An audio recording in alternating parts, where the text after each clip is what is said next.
Present perfect continuous के बारे में पढ़ेंगे। प्रेजेंट परफेक्ट कंटिन्यूअस क्या है?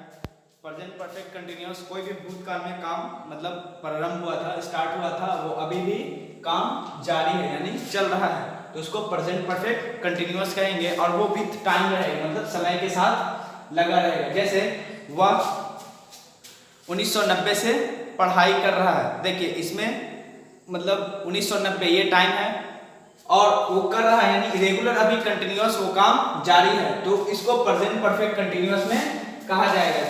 दूसरा एग्जांपल, वह इस काम को 2 साल से कर रहा है। देखिए 2 साल पॉइंट ऑफ टाइम हो गया, पीरियड ऑफ टाइम हुआ यानी इसमें टाइम मेंशन किया गया और प्लस रहा है नहीं है, the end of the sentence आएगा।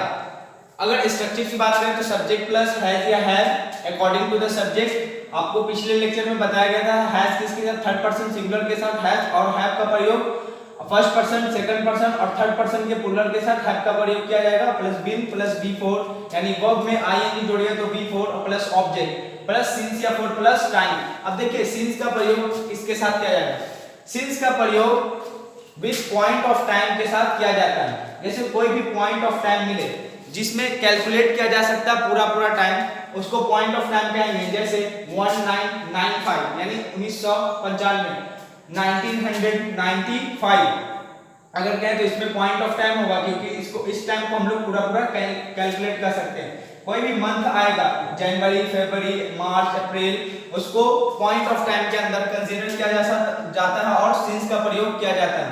मॉर्निंग हो, इवनिंग हो, चाइल्डहुड हो, ये सब क्या है, पॉइंट ऑफ टाइम है, तो इसके साथ हमेशा सिंस का प्रयोग किया जाता है।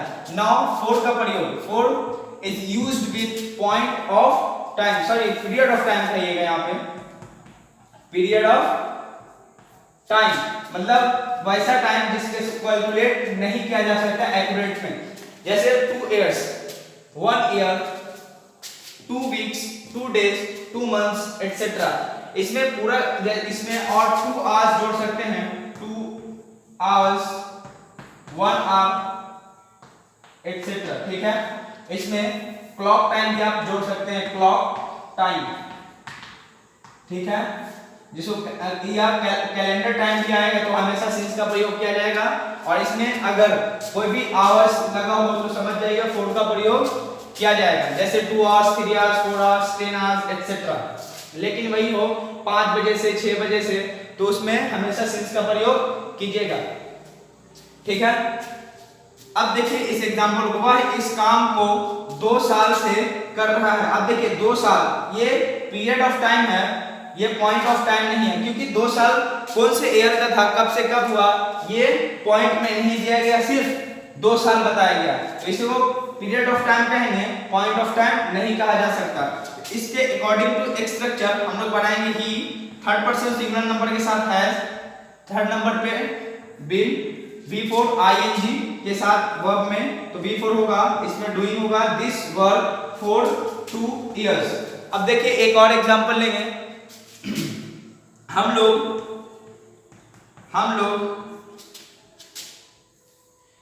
5 बजे से इस काम को कर रहे हैं, इस काम को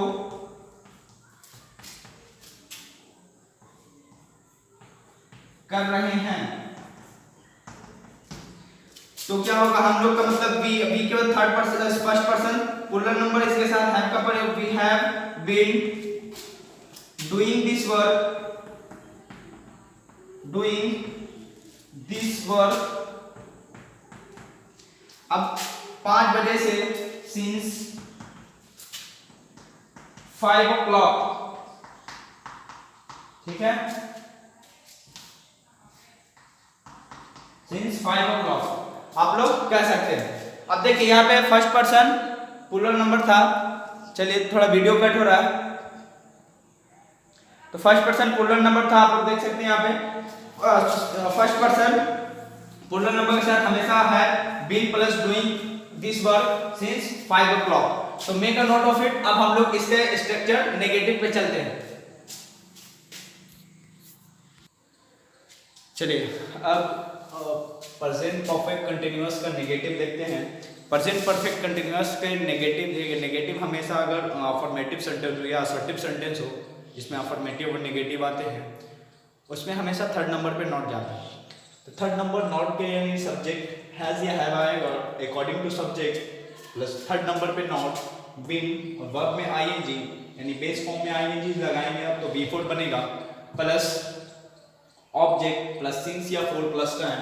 पिछले मतलब थोड़ी देर पहले हम लोगों ने सिंस और फोर को समझा था कि सिंस किसके साथ लगा सकते हैं और फोर किसके साथ। सिंस का प्रयोग हमेशा पॉइंट ऑफ टाइम के साथ किया जाएगा जिसमें टाइम को पूरा कैलकुलेट किया जा सकता है। फोर उस टाइम के साथ का प्रयोग करेंगे यानी यूज करेंगे जिस टाइम को हम लोग पूरा कैलकुलेट ना कर पाए, और प्लस में टाइम लगेगा जो आपका टाइम है। वह जैसे एक एग्जांपल है, वह इस काम को 2 घंटे से नहीं कर रहा है, तो he third person singular number है, हैज थर्ड नंबर पे not been doing this work for 2 hours. अब इसी में है फर्स्ट पर्सन का प्लूरल, हम लोग इस काम को 1990 से नहीं कर रहे हैं, we have not been doing this work since 1990।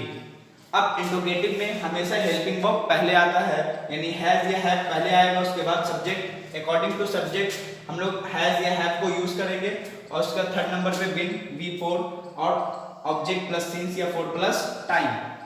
अब एक एग्जांपल है, वह इस काम को 1990 से कर रहा है, तो has he been doing this work since 1990। So अब इंट्रोगेटिव और प्लस नेगेटिव हम लोग पढ़ेंगे। इंट्रोगेटिव नेगेटिव में देखिए थर्ड नंबर पे हमेशा नॉट आएगा, हैज या have first number, second number पे सब्जेक्ट, थर्ड नंबर पे यहाँ पे नॉट आएगा, लेकिन स्ट्रक्चर बता देंगे, इस पे एग्जांपल करेंगे, उसके बाद आगे बढ़ते हैं। उसके बाद WH का negative, so make a note of it, उसके बाद we will study further now.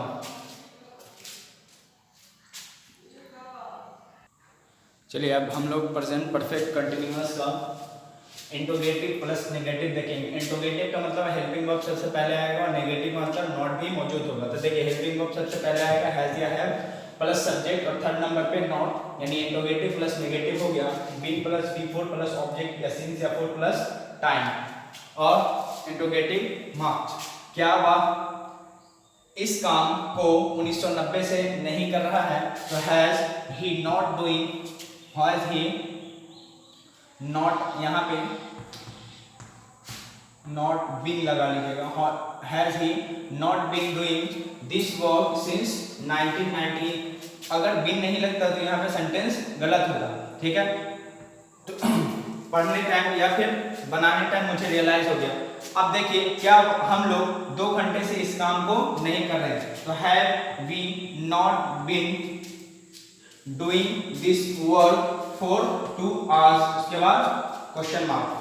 अब देखिए WH क्या है, WH वर्ड में WH पहले आएगा, WH प्लस हेल्पिंग वर्ब लेगा हैज या हैव अकॉर्डिंग टू सब्जेक्ट, उसके बाद बीन थर्ड नंबर पे V4, उसके बाद ऑब्जेक्ट या अदर वर्ड सिंस या फोर प्लस टाइम, उसके बाद क्वेश्चन मार्क।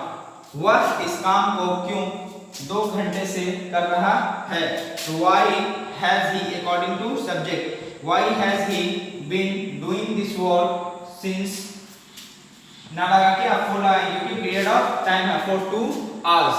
अब देखिए make a note of it. अब हम लोग प्रेजेंट परफेक्ट कंटीन्यूअस का WH नेगेटिव देखेंगे। WH नेगेटिव में क्या है, WH नेगेटिव में हमेशा नॉट थर्ड नंबर पे थर्ड नंबर पे ना रख के फोर्थ नंबर पे चला जाता है, या फिर आप लोग ऐसा कह सकते हैं हैज प्लस नॉट को हैजंट कह सकते हैं, या हैव प्लस नॉट को हैव प्लस नॉट को हैवेंट कह सकते हैं। जब हैवेंट और हैजंट जाएंगे तो हमेशा हेल्पिंग वर्ब में एडजस्ट होगा हैवेंट और हैजंट, तो यहाँ फिर बीच में कभी भी नॉट नहीं आता है। जैसे यहाँ पे भी आप कह सकते हैं अगर हैज प्लस नॉट को जोड़ेंगे तो हैजंट पहले लिखेंगे, बीच में नॉट नहीं, और फिर हैव प्लस नॉट को लिखेंगे तो हैवेंट लिखेंगे, ठीक है। तो अकॉर्डिंग टू सब्जेक्ट आप हैज या हैव को यूज कर सकते हैं, ठीक है। Make a note of it और अपने दोस्तों को शेयर कीजिए ज्यादा से ज्यादा ताकि सब लोग इसको फायदा उठा पाए। So make a note of it.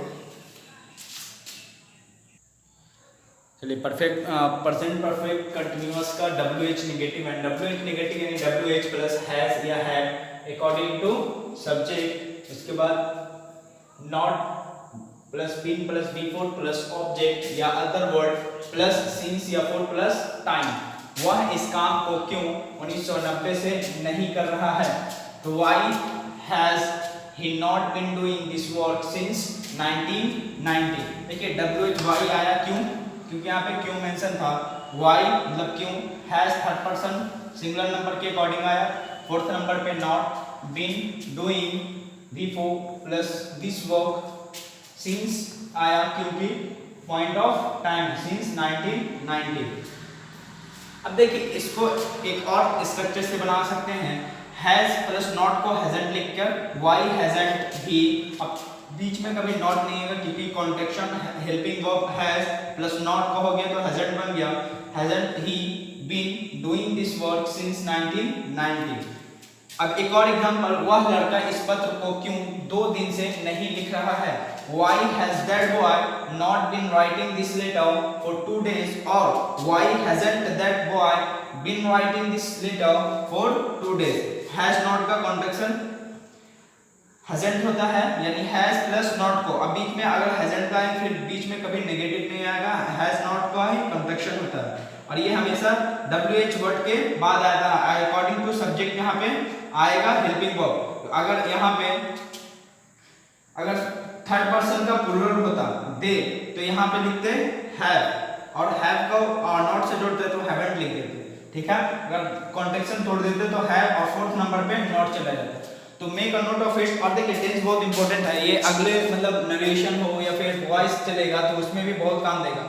अब देखिए हम लोग बेसिक टेंस को अभी पढ़ रहे हैं, इसके बाद एक बार एडवांस टेंस को पूरा पढ़ेंगे जो कंपटीशन लेवल तक आप लोग को फायदा देगा। और साथ में साथ देखिए स्पीकिंग में भी ये बहुत ही ज्यादा इंपॉर्टेंस रोल को अदा करता है। Now make a note of it. अब हम लोग इस पे बेस कुछ सेंटेंस देंगे, उसको आप लोग ट्रांसलेट कीजिएगा। सो और लाइक और सब्सक्राइब कीजिए और साथ ही साथ इसको शेयर कीजिए विद योर ऑल फ्रेंड्स, मतलब आप अपने सभी साथी या कलीग्स के साथ। सो ज्यादा से ज्यादा सबको इसका फायदा हो पाए, ठीक है। सो make a note of it. चलिए ये आपका एक टास्क है, कमेंट बॉक्स में आप लोग इसको बना के मेंशन करेंगे। सो जैसे पहला नंबर है, वे लोग हम लोगों को बचपन से इंग्लिश या अंग्रेजी पढ़ा रहे हैं, वह तुम्हें सुबह से धोखा दे रहा है। थर्ड नंबर, हम लोग उसके पिता को 4 घंटे से अंग्रेजी पढ़ा रहे हैं। फोर्थ नंबर, मेरे भाई कल से इस काम को कर रहा है, ठीक है। मेरा भाई कल से इस काम को कर रहा है। 5वां नंबर, मैं तुम्हें 2 घंटे से अंग्रेजी सिखा रहा हूँ। 6ठा नंबर, मेरे पिता कल से उस लड़के को डांट रहे हैं, तुम पिछले 4 घंटे से मोबाइल इस्तेमाल कर रहे हो। अब देखिए एक और लास्ट यूज होता है सिंस और फॉर का। अगर फॉर आ रहा है तो यानी यहाँ पे नंबर आएगा, अगर यहाँ पे सिंस आएगा तो बीच में कोई भी काउंटेबल नंबर नहीं आएगा। काउंटेबल नंबर कहने का मतलब यानी कोई भी टाइम से पहले कोई भी काउंटेबल चीज आ जाए, 1 आए, 2 आए, 3 आए, 4 आए या फिर कुछ भी आए, यानी काउंटेबल चीज हो, जैसे 2 है, 3 या 4 है तो इससे पहले 4 लगाएंगे। अगर कोई भी बीच में काउंटेबल चीज ना आएगा तो उसके बाद लास्ट के बाद कुछ भी नहीं रहेगा और सिंस का प्रयोग किया जाएगा। जैसे since last January, since last Monday, since last year, since last February, since last Tuesday, ऐसा कहेंगे। लेकिन वहां पे अगर 4 लगा दिया पहले, फॉर द लास्ट 2 आवर्स, देखिए यहाँ पे क्या आ गया काउंटेबल, मतलब कोई भी टाइम से पहले काउंटेबल चीज आए तो हमेशा 4 का प्रयोग, और कोई भी काउंटेबल चीज ना आए तो हमेशा लास्ट के पहले सिंस का प्रयोग करते हैं, ठीक है। सो make a note of it. और एक बात यहाँ पे अगर मीनिंग इश्यू आप लोग को होगा तो हम वे लोग का मतलब दे, हम लोग का मतलब वी, और बचपन से मतलब चाइल्डहुड, इंग्लिश पढ़ाना का मतलब टीच, टीच का मतलब पढ़ाना, इसमें टीचिंग कर देंगे तो वी फोर यानी verb form of, fourth form of verb बन जाएगा। वह तुम्हें सुबह से धोखा दे रहा, धोखा देने का मतलब चीट या डिसीव, चीट का हो जाएगा, चीटिंग मतलब धोखा देना, ठीक है। और हम लोग उसके पिता को 4 घंटे से अंग्रेजी पढ़ा रहा है, पढ़ाना मतलब टीच ही हो जाएगा। मेरा भाई कल से इस काम को कर रहा, काम करने का मतलब doing the work, doing the work, या वर्किंग आप लोग डायरेक्ट कह सकते हैं working, the fourth form of verb, doing the work या वर्किंग, ठीक है। सिखाना, मेरे पिता कल उस लड़के को डांटने का मतलब स्कोल्ड हो जाएगा, SCOLD स्कोल्ड, इसमें ING जोड़ लेंगे तो स्कोल्ड हो जाएगा, ठीक है। चाइल्ड भी कह सकते हैं, चाइल्ड का मतलब भी डांटने होता है, CHILDE, ठीक है चाइल्ड। पिछले 4 घंटे से मोबाइल यूज करना, यूज का मतलब इस्तेमाल करना, USE, यूज का मतलब इस्तेमाल करना, ठीक है, ठीक है। और इसमें यूजिंग कर लीजिएगा, यूजिंग में आई जब जोड़ते हैं तो ई को एलिमिनेट कर दीजिएगा, हटा दीजिएगा, यूजिंग होगा, ठीक है। तो make a note of it, और कोई भी इशू आप मुझे कमेंट्स में दीजिएगा, मैं उस पर वीडियो बना सकता हूँ, ठीक है। Make a note of it, thank you, और share it with all your colleagues and friends.